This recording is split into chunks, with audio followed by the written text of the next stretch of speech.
शिक्षकों की transfer posting नीति हुई तैयार, ने अपना बोरिया बिस्तर। खबर देखने वाले तमाम दर्शक बंधुओं को मेरा प्यार भरा नमस्कार और आदाब।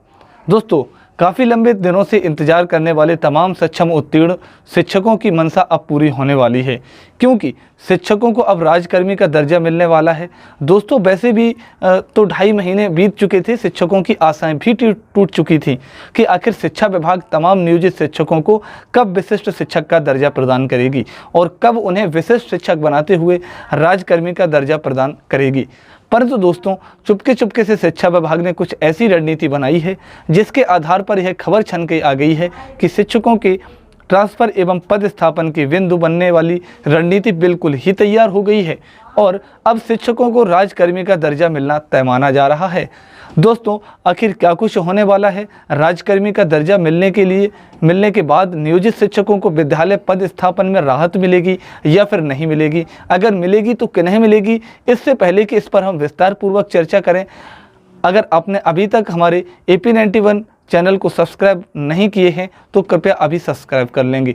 दोस्तों, आखिर तौर पर शिक्षा विभाग ने अपनी रणनीति बना ली है, यानी शिक्षकों से संबंधित मुख्य रूप से सक्षम पास करने वाले शिक्षकों से संबंधित पदस्थापन एवं बिहार के सभी प्रकार की कोटियों के शिक्षकों की ट्रांसफ़र एवं पोस्टिंग को लेकर अपनी नीति बना ली है।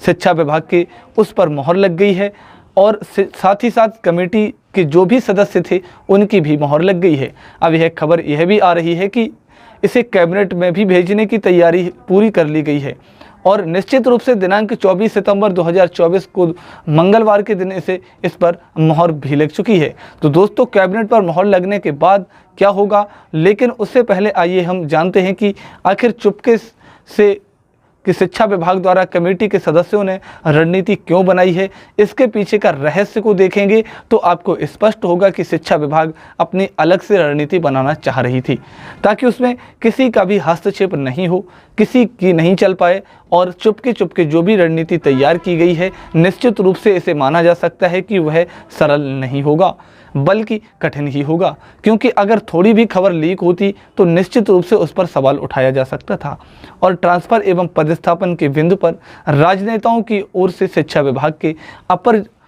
ऊपर जरूर दबाव बनाया जा सकता था। परंतु शिक्षा विभाग चुपके से इसे तैयार कर ली है और अब शिक्षकों को अपना बोरिया बिस्तर समेट लेना होगा। संभावना यह जताई जा रही है कि अक्टूबर महीने में तमाम सक्षम उत्तीर्ण शिक्षक दूसरे विद्यालय में चले जाएंगे। उसके बाद बारी आएगी नियमित कोटि के शिक्षकों की, उनका भी ट्रांसफ़र होगा। उसके बाद बारी आएगी BPSC शिक्षकों की, उनका भी ट्रांसफ़र होगा। लेकिन दोस्तों, सबसे ज्वलंत मुद्दा है और बेसब्री से इंतजार कर रहे हैं बिहार के तमाम सक्षम उत्तीर्ण शिक्षक कि उन्हें राज्यकर्मी का दर्जा कब प्रदान किया जाएगा और साथ ही साथ विशिष्ट शिक्षक कब बनाया जाएगा।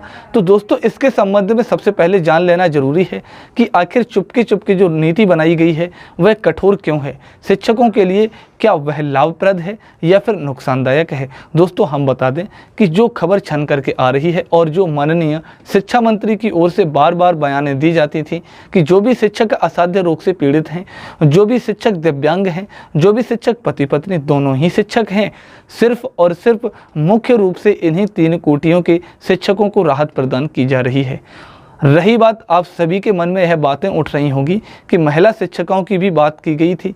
दोस्तों, हम बता देना चाहते हैं कि महिला शिक्षकों को भी राहत प्रदान किया जाएगा, लेकिन इसे राहत नहीं कहा जा सकता। महिला शिक्षकों को सिर्फ और सिर्फ आंशिक राहत प्रदान की जाएगी।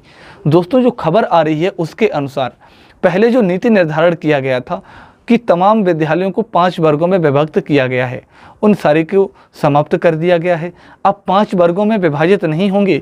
यहाँ तक कि जो खबर आई है कि तमाम कोटि के शिक्षक जो पुरुष शिक्षक हैं उन सभी के सभी को अनुमंडल से बाहर का विद्यालय आवंटित किया जाएगा। और रही बात महिला शिक्षिका की, तो उन्हें तमाम कोटि के महिला शिक्षकों को अनुमंडल के अंदर ही किसी भी प्रखंड के विद्यालय आवंटित किए जा सकते हैं।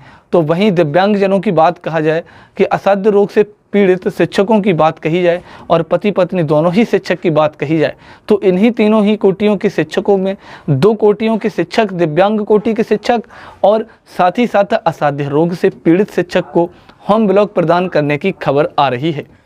इन दोनों कोटियों के शिक्षकों को अपना ही होम ब्लॉक दिया जा सकता है, बाद बाकी किसी को भी अपना होम ब्लॉक नहीं मिलेगा। यह बिल्कुल स्पष्ट हो गया है। रही बात पति पत्नी दोनों ही शिक्षक हैं तो उन्हें शहरी क्षेत्र का विद्यालय दे दिया जाएगा, ताकि दोनों ही शहर में रहकर पठन पाठन का कार्य आसानी से कर सकते हैं। और अन्य कोटि के महिलाओं की बात कही जाए तो उन्हें अनुमंडल में पढ़ने वाली किसी भी प्रखंड में पद स्थापित किया जा सकता है। लेकिन एक बात स्पष्ट हो गई है कि महिला शिक्षकों को कदापि होम ब्लॉक नहीं मिलेगा। उन्हें अनुमंडल के अंतर्गत आने वाले विद्यालय ही आवंटित किए जाएंगे। बात रही पुरुष शिक्षकों की, तो तमाम पुरुष शिक्षक निश्चित रूप से अपना बढ़िया बोरिया बिस्तर समेट करके तैयार कर लेंगे। और दोस्तों, हमारी बातों को अन्यथा नहीं लेंगे, क्योंकि जो खबर आ रही है उन अन्य चैनलों के माध्यम से भी आप यह खबर सुने होंगे कि पुरुष शिक्षकों के अनुमंडल से बाहर भेजा जा रहा है, उन्हें अनुमंडल में नहीं रखा जा रहा है। और वहीं दोस्तों, इसकी पूरी जिम्मेदारी जिला पदाधिकारी को सौंप दी गई है। डीडीसी और डीएम मिलकर ही तमाम शिक्षकों को पद स्थापित करेंगे और उनका विद्यालय आवंटित करेंगे।